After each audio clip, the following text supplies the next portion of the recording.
Fala, meus amigos, estamos começando aqui mais um vídeo do canal. Enquanto eu sigo nesse inferno insuportável aqui, vou fazendo aquilo que não instruíram ainda, que são os vídeos do YouTube, tá? E hoje eu estou um pouco gripado aqui, enfim, desculpa, peço desculpa a vocês aí pela voz e tal, mas enfim, vou gravar o vídeo assim mesmo para poder seguir essa sequência, porque é a única coisa que eu estou fazendo, então também é importante aí manter, até para poder seguir também com algumas reflexões aqui que a gente tem feito nos vídeos, tá? A despeito de uns imbecis que vêm aqui vomitar ódio também nos comentários e tal, ofensas, etc e tal, enfim, né? Isso aí é o de menos, que a gente apaga ali, tá tudo certo. No vídeo de hoje, então, a gente vai continuar a reflexão do vídeo de ontem, tá? No qual a gente falou sobre o conceito de contracolonialismo do Nego Bispo, tá? E aí o título do vídeo é esse aí: Nego Bispo, Márcia Tiburi e a questão do neocolonialismo no Brasil atual. Tá? Vamos falar um pouquinho sobre isso aí, a partir de mais algumas ideias do Nego Bispo e também algumas ideias da Márcia Tiburi aqui nesse livro Complexo de Vira-Lata, tá? No qual ela reflete a questão da humilhação, né, brasileira, conectada com esse tema do Nelson Rodrigues aí, tá? Então antes eu deixo para vocês aqui mais uma vez a dica do meu novo livro de poemas, Do Outro Lado de Cá. Quem quiser entrar em contato aí, o zap tá na descrição do vídeo. Furar esse bloqueio absurdo que eu sigo vivendo aqui, a gente conversa a respeito. E o meu romance tá na editora, tá para sair aí nos próximos 10 dias e eu anuncio para vocês aqui, tá? Então é isso, pessoal, vamos lá. Só relembrando, tá? O que a gente falou, né? Finalizou lá o vídeo. Para quem quiser assistir o vídeo anterior, é interessante para poder contextualizar com esse aqui, tá? E aí a gente falou das ideias do Nego Bispo, né? E também falou sobre os exemplos da Bolívia e da Nova Zelândia. Então, quer dizer, para poder pensar ali aquelas alternativas do Estado plurinacional, etc. e tal, eu fiz a sugestão também, né? De um plurinacionalismo cosmopolita, que acrescentando aí um elemento a reflexão do nacionalismo cosmopolita, que eu tenho feito aqui alguns vídeos, e também, ao mesmo tempo, essa questão fica em aberto, né? Porque pode ser um nacionalismo plural e cosmopolita, enfim, né? Mas, de maneira provisória, essa expressão plurinacionalismo cosmopolita resume razoavelmente bem o momento histórico que a gente está vivendo, tá? E tudo mais. E essa sugestão não é apenas uma nomeação, ela também tem um caráter ali de, enfim, né, tem uma intenção de refletir uma série de defasagens que existem na maioria do pensamento brasileiro, né? Tanto no pensamento da esquerda tradicional, quanto no pensamento da esquerda neoidentitária, quanto na direita, então, mais ainda, e nos neoidentitários, mais ainda, tá? Enfim, e aí ponderamos também que o verdadeiro neocolonialismo hoje no Brasil e na América Latina é o neoliberalismo, que na verdade é a política econômica dos Estados Unidos para a região e não para eles próprios, né? E a importância fundamental de reconsiderar Portugal também na questão brasileira, que é algo que ninguém faz aqui. E que enquanto a gente não fizer, a gente vai continuar aqui, enfim, pensando mal o país e projetando, enfim, uma lógica e um futuro, enfim, defasado também, tá? Então, pessoal, vamos lá, né? Vamos falar um pouquinho aqui mais sobre o Nego Bispo e depois sobre a Márcia Tiburi, uns trechos ali do livro dela, que inclusive ela cita um artigo meu ali também no livro, e a partir dessa conexão entre as duas ideias fazer aqui uma reflexão sobre essa ideia do neocolonialismo no Brasil de hoje, tá? E também junto aqui com as citações, né? Então, continuando aqui a questão ligada ao Nego Bispo, né? Ele faz uma crítica à ideia de desenvolvimento, tá? Então tá aqui, né? Nego Bispo analisou o conceito de desenvolvimento denunciando seu desprezo pelos saberes das comunicações tradicionais. Defendeu que os saberes orgânicos, saberes voltados para o ser, voltados para a vida, que são indispensáveis para o dinâmico e instável equilíbrio entre os seres e o meio ambiente, uma vez que a visão eurocêntrica e capitalista de evolução é portadora da destruição da natureza em prol dos lucros, produzindo o saber sintético, saberes voltados para o ter, voltados para a extração do ser, tornando sintético tudo que é natural. Essa visão dele tem dois problemas, né? Tem dois problemas. Primeiro, essa coisa de extração, né?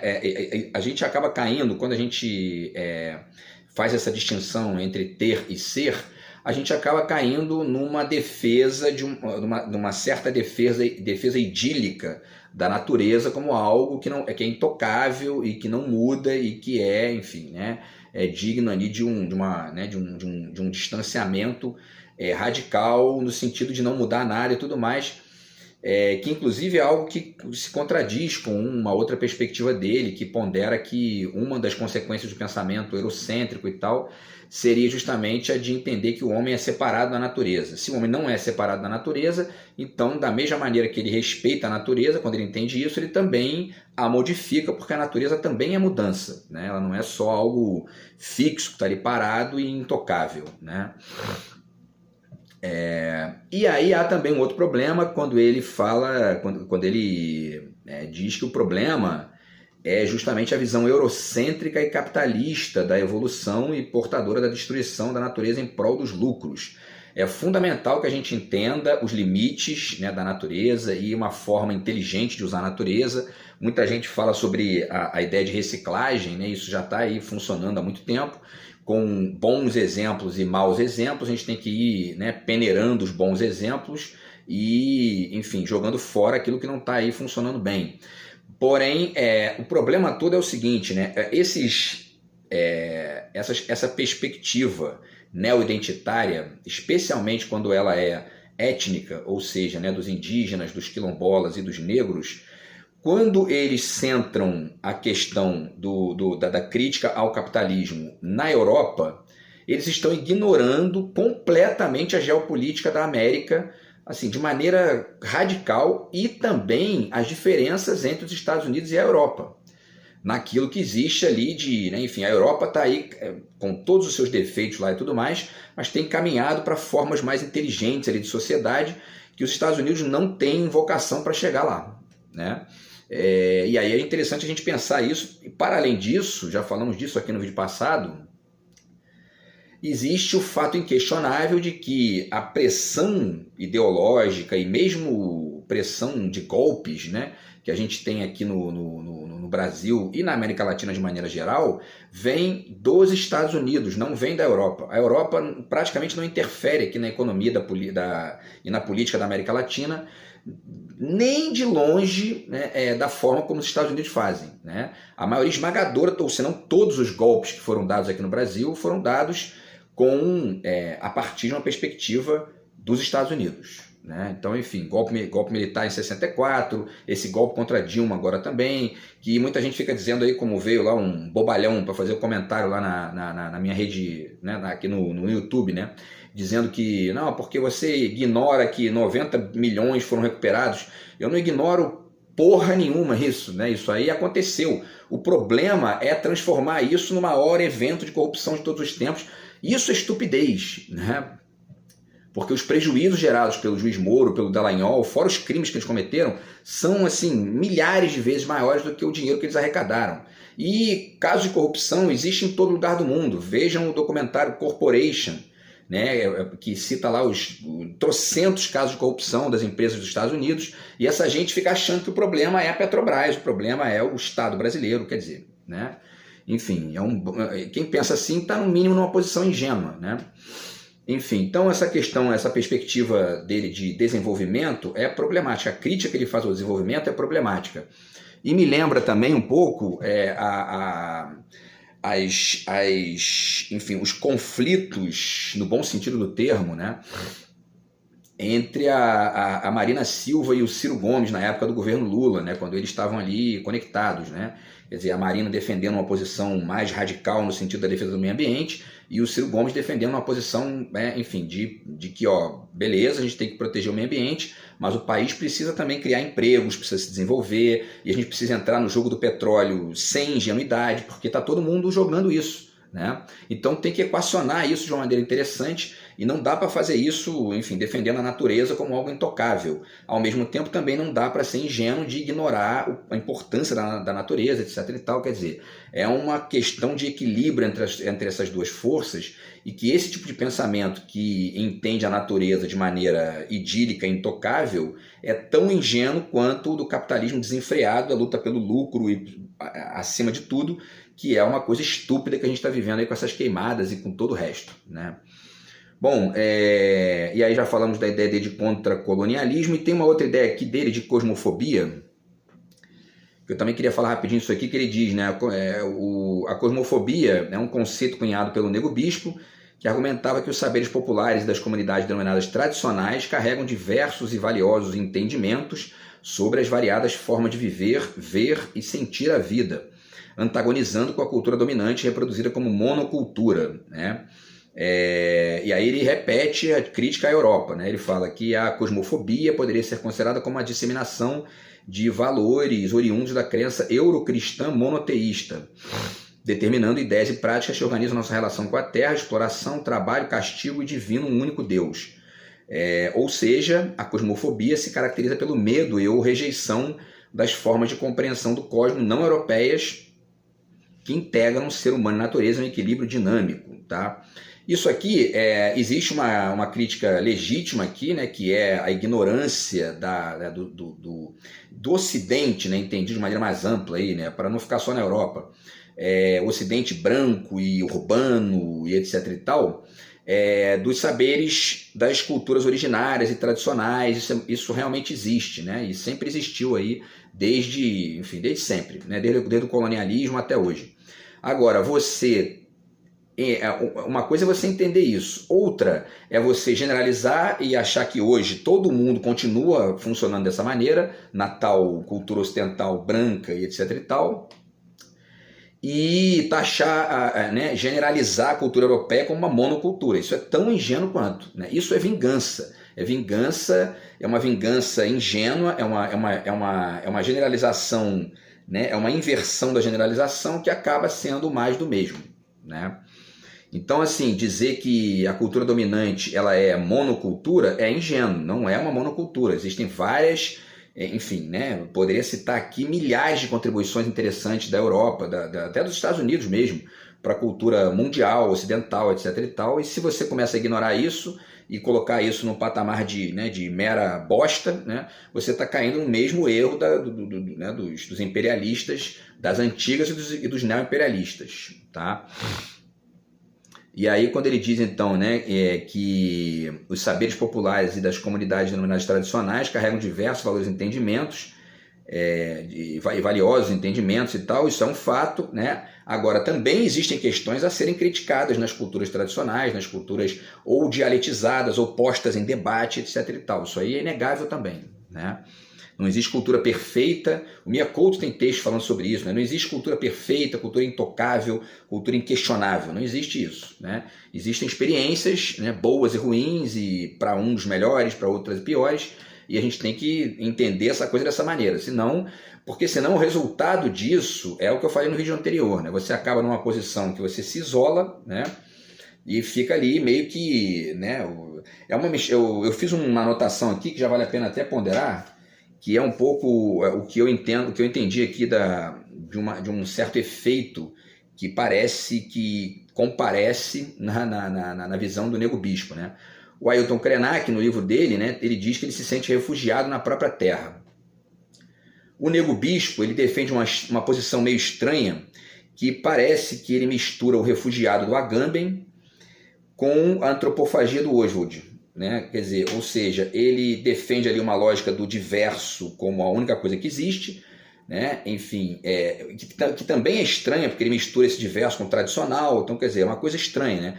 E há que se perceber, inclusive, que talvez essa defesa esquisita do diverso e do tradicional ao mesmo tempo seja uma espécie de, para usar um termo aqui da Márcia Tiburi, uma espécie de alienação involuntária da perspectiva. Porque quando o tradicional originário, né, e enfim, né, o indígena e tudo mais, ele se entende como diverso, ele está ali meio que vestindo uma nomenclatura que é uma nomenclatura conectada com uma visão da atualidade, né? Então há que se entender isso. Eu não refleti sobre isso ainda, mas é uma coisa que eu pensei que agora, né? Então, enfim, é estranho isso, né? Tradicional e diverso ao mesmo tempo, é uma coisa meio esquisita. E aí, ele mistura então, nessa defesa do diverso, ele está ali meio que defendendo a posição do Agamben, só que quando ele começa a criticar a Europa de maneira violenta ali, meio generalista, ele está caindo na posição da antropofagia do Oswald, que é aquela coisa vingativa de dizer, não, o problema está na Europa, entendeu? A gente tem que acabar com essa porra, tem que, entendeu? Tem que ignorar isso aí, tem que devorar e partir para outra. Quer dizer, né, é um negócio bizarro e que no final das contas acaba ignorando a questão nacional, a questão local. E a questão local, inclusive, é uma questão que é fundamental para os próprios povos originários que aqui vivem, né? E que se ignoram isso, já falei também isso aqui no vídeo anterior, no limite eles acabam vítimas dos neoliberais, né? Ah, não vamos dialogar porque o Estado brasileiro é um Estado neocolonialista, porque a Europa, blá blá blá, e ignora a posição dos Estados Unidos, ignora o neoliberalismo, ignora o debate com a nação, com o Estado, e daqui a pouco acabam vítimas de quem? Dos neoliberais, né? Então, enfim, essa lógica de se isolar nesse nível aqui é ruim, né? Não é legal isso aí. Bom, e aí, pessoal, tem mais coisas aqui do Nego Bispo que eu queria comentar, e vai dar tempo aqui de falar de mais algumas para poder depois partir ali para o livro da Márcia Tiburi, tá? Mas enfim, ele diz aqui, né, quando nós pintamos borrando e desenhamos enviesado, não é porque estamos errando, é porque não fomos colonizados. Isso aqui é bacana. É o princípio do impressionismo, né? Está aqui repetindo o princípio do impressionismo francês, né? E aí depois ele fala que nasceram e nascem tantas outras comunidades, mesmo que queimem a escrita, não queimarão a ancestralidade e a oralidade. O imaginário é do nosso domínio. O povo contra o colonialismo não tem destino, tem o imaginário. Então essa coisa da oralidade é importante, o Oswald fala disso também, né? E da ancestralidade, quer dizer, existe também eu acho até que eu já fiz vídeo sobre isso, uma crítica ao pensamento modernista, de maneira mais ampla, de maneira até mundial, né, das vanguardas e tudo mais, que é o de ignorar o passado, né? Então, o importante é o futuro, não é à toa que as vanguardas começaram com um movimento chamado futurismo e que queria destruir tudo e acabar com o que tinha antes, quer dizer, isso é tão ingênuo quanto ficar defendendo o passado de maneira religiosa. Então é legal fazer essas duas, né? Agora ignorar também, né, as conquistas da modernidade, etc e tal, você acaba mais uma vez num isolacionismo que é o inverso do mesmo, né? E aí, pessoal, então finalizamos aqui a questão. Agora tem umas outras frases dele aqui, vamos ver se vai dar tempo aqui, né, de comentar algumas pelo menos. Ele diz aqui, né, isso aqui na página Estante Verde lá, ele fala, nós somos os diversais, né, os cosmológicos, os naturais, os orgânicos. E aí eu lembrei até de um poema do Leminski que tem aqui, né, no Distraídos Venceremos, que ele fala dos diversonagens, né, que é legal pra caramba esse poema aí, quando ele fala dos diversais. Agora, essa defesa do diversal pelo diversal acaba numa lógica ali da ingenuidade líquida, né? Para não chamar de estupidez, tá? Então, enfim, a gente tem que pensar isso aí a partir da lógica, do meu ponto de vista, da complexidade do Edgar Morin e também enfim, da perspectiva levantada pelo Mia Couto, né? Tá aqui, né? O homem plural.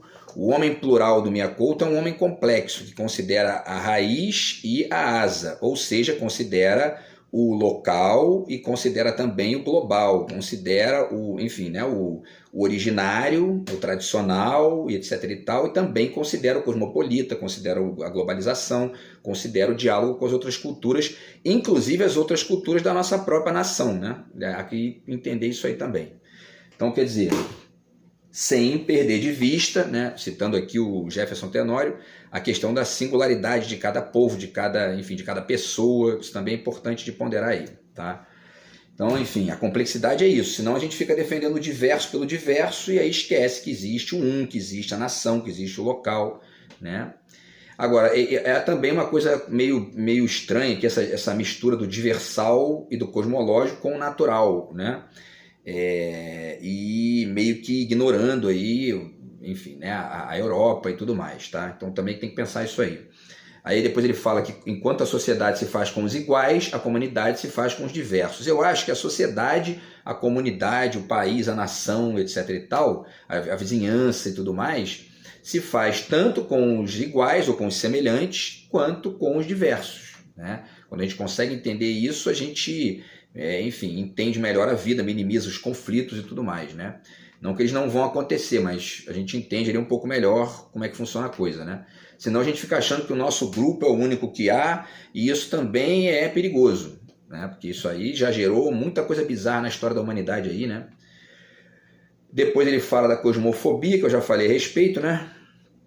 E aqui ele faz uma crítica do Estado que é típica dos neo-identitários de tipo étnico que estão nesse barato aí, vamos falar disso quando a gente falar aqui da Márcia Tiburi, nesse barato aí de, né, tipo assim, ó, a gente tem que se colocar como cultura própria, né, e aí não interessa, o resto é tudo inimigo, né? Então quer dizer, isso aí é um problema. E aí você acaba chegando nessa conclusão aqui, que ele diz, né? Qualquer governo de um Estado colonialista será um governo colonialista. É preciso contracolonizar a estrutura organizativa. Beleza, mas quem é o Estado colonialista no mundo de hoje, na América Latina atual, no Brasil atual? Não está na Europa essa gente aí. Essa galera está nos Estados Unidos escrevendo isso lá, dizendo, ó, a política da América Latina é estratégica para nós e interessa para a gente por isso, isso, a partir de tal perspectiva, visando tal encaminhamento e etc e tal. Então eles dizem isso lá. E outra, a direita brasileira aqui produz, fabrica, enfim, põe em prática isso aqui o tempo todo, né? Estado mínimo, a conversinha fiada do Estado mínimo, Banco Central independente, lei das estatais, né, PPI para o petróleo, lucros exorbitantes para acionista da Petrobras, gasolina R$10 para todo mundo, quer dizer, toda hora eles estão fazendo isso aqui, né? E é importante, se você não entende isso, você fica, ou você começa a achar que a culpa é de Portugal até hoje, né? Ou você fica aqui nesse barato de dizer que a Europa é monoteísta e blá blá blá. Isso aqui é uma ingenuidade, né? Com todo respeito aí, mas enfim, né? Tem que pensar isso aí. E aí ele diz que discutir ecologia sem discutir arquitetura é ilusão, concordo plenamente, é isso aí mesmo, também acho. E aí ele fala de outras coisas aqui, deixa eu ver se vai dar tempo, né? Você demarca a sua casa na Terra, mas também demarca nos astros, para se posicionar dentro de uma relação cosmológica. Então, né? Então vamos demarcar na Terra e na asa e na raiz e na asa. Vamos pensar, então não dá para ficar generalizando a Europa como uma monocultura que não serve para nada, né? Que só tem coisa ruim. As cidades estão nos quilombos, isso aí também é questionável, porque, como assim, né? As cidades estão nos quilombos, o que isso significa? É uma posição ali meio que autocentrada, né? Enfim, o Brasil é muito grande, né? A gente tem que pensar isso aí também. Os quilombos são tão importantes quanto a cidade urbana e há que pensar formas de convivência aí que sejam boas para todos, né? E aí ele fala de outras coisas aqui, tá? Não vai dar tempo de falar de tudo, mas enfim, a última frase dele que eu queria comentar para depois passar aqui para Márcia Tiburi é essa aqui, né? Que ele diz que a arte é a conversa das almas, porque vai do indivíduo para o comunitarismo, pois ela é compartilhada. Muito bacana isso, e é isso aí mesmo, e vice-versa, né? E do comum para o indivíduo para o comum, e, enfim, a própria questão levantada pelo Miyakoto, ele também ajuda a entender isso aqui, né? E a questão da complexidade também. Beleza, pessoal? Então, dito isso, vou falar rapidamente aqui da Márcia Tiburi, tá? Para ver se vai dar tempo aqui, né? Acho que vai dar tempo de terminar. Tá aqui o livro dela, né, o Complexo de Vira-Lata, tá? Análise da humilhação brasileira, e tem vários capítulos aqui, tem um deles que ela fala sobre a questão da América, né? Do continente, né? Do continente América, que foi nomeado pelo Colombo lá e tal, pela aquela galera que chegou aqui, e naquela perspectiva estavam ali nomeando o lugar do outro, a revelia do outro, né? Enfim, numa perspectiva colonialista, imperialista, tosca e patética, né? Então, enfim. E aí ela diz aqui, né? E ela começa a falar sobre as consequências disso, né? E diz o seguinte aqui na 45. A nomeação dos povos com um nome que não lhes dizia respeito é originariamente uma ofensa irreparável. E além de tudo, produção de uma falsa identidade. É isso aí mesmo, né? E é importante pensar isso, por quê? Porque quando você entende essa lógica do Nego Bispo e ao mesmo tempo os problemas do que ele está sugerindo, você entende que, por um lado, é preciso dar voz a essas culturas que estão alijadas há muito tempo, há muitos séculos, há muitas décadas, né? Agora, com vistas a chegar numa complexidade na qual todo mundo seja minimamente incluído nisso aí. Porque senão você começa a querer, você acaba substituindo um autoritarismo por outro, né? ou de tipo vingativo, né? Ou meramente ele de um tipo que acaba ficando isolado, né? E isso também não é bom, porque quer se queira, quer não queira, quer os neoidentitários queiram, quer não queiram, o Estado Nacional continua existindo, a ONU continua existindo, várias instâncias aí de conexão entre os países são fundamentais para todo mundo, e se não entender isso, fica de garoto nessa brincadeira, né? E aí ela continua aqui, ela fala que o continente ficou submetido a uma inicial violência simbólica e associada à ideia de descoberta, a violência seguiu duplicada e naturalizada. É certo que do ponto de vista europeu se trata apenas de uma descoberta e do ato de dar nome àquilo que se descobre, como se a coisa descoberta estivesse vazia de identidade. E não é só do ponto de vista europeu, é do ponto de vista de um europeu do século XV, do século XVI ali, né? Que, enfim, nós temos 400 e poucos anos aí de distância, 400 anos esses que foram preenchidos com debate, reflexão, modificações, melhorias, enfim, e uma série de coisas que hoje a gente não dá para dizer que a Europa é o que era naquela época, né? Mas, enfim, ela continua, né? Do ponto de vista de quem foi invadido em seu território, tendo sido violentado, escravizado, vilipendiado, assassinado, o intruso representa a chegada da catástrofe. E quando ela falou catástrofe, eu lembrei imediatamente dos palestinos, né? Da questão da Nakba, lá, né? Que foi a invasão dos israelenses e tudo mais, tá? E ela finaliza aqui dizendo que é evidente o conflito entre olhares que foi historicamente vencido pela narrativa dominante. Quem domina a narrativa é aquele que em todos os tempos é dono dos meios de produção da linguagem. A prova disso é que até hoje povos colonizados usam termos impostos pelos colonizadores. E aí ela fala aqui, né, na 48, 49, 50, ela chega num ponto que é o importante para a gente refletir em conexão com o Nego Bispo. Ela diz, ciente dos jogos de linguagem envolvidos nos processos de colonização e no que podemos chamar de recolonização neoliberal, vários povos começaram a assumir outro nome para designar seus territórios, escapando assim da violência epistemológica inaugural das Américas. Aí ela fala do pensador cubano José Martí, que era o poeta, né, que se esforçava por recuperar a noção de território próprio com a expressão Nuestra América. Em um impulso teórico semelhante surge o termo améfrica, de Lélia Gonzalez, para falar sobre a mefricanidade, e a expressão Abia Yala, que significa terra em plena maturidade, foi adotada pelos povos andinos há alguns anos. Agora prestem atenção nisso. E busca construir a devolução do lugar próprio ao seu povo. A questão-chave é, qual é o lugar próprio do povo originário? É um lugar única e exclusivamente isolado e refugiado dentro do próprio território?